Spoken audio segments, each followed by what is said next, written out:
Update समोर येते। या घडीची महत्त्वाची बातमी, विधिमंडळ सल्लागार समितीची बैठक आता संपलेली आहे। या घडीची महत्त्वाची बातमी, 30 जून ते 18 जुलै दरम्यान पावसाळी अधिवेशन होणार आहे।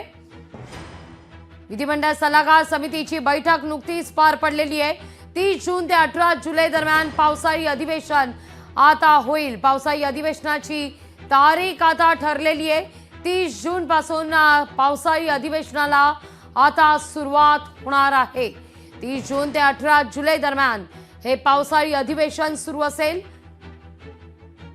या अधिवेशनात नेमके कोणते मुद्दे असतील यावर चर्चा करण्यासाठी म्हणून सल्लागार समितीची ही बैठक आज आयोजित करण्यात आलेली होती। चेतन, आपले प्रतिनिधी आपल्या सोबत जोडले गेलेले आहेत। चेतन, अखेर तारीख ठरली 30 जून ते 18 जुलै पावसाळी अधिवेशन।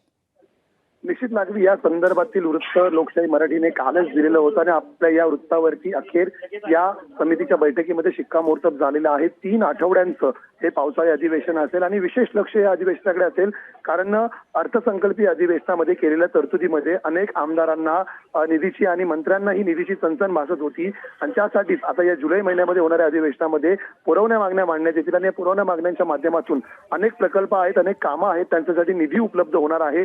याशिवाय स्थानिक स्वराज्य संस्थांच्या निवडणुका येऊ घातलेल्या आहेत पुढच्या 4 महिन्यांमध्ये। त्यामुळे मोठ्या प्रमाणामध्ये प्रत्येक आमदार आपापल्या विभागामधील निधीचं वितरण करून कुठेतरी स्थानिक स्वराज्य संस्थांमध्ये मतं मागण्याचा प्रयत्न करेल आणि म्हणूनच या अधिवेशनाकडे विशेष लक्ष असेल। लागवी अगदी चेतन, धन्यवाद। तुर्तास तुम्ही दिलेल्या एकूणच या सविस्तर माहिती करता।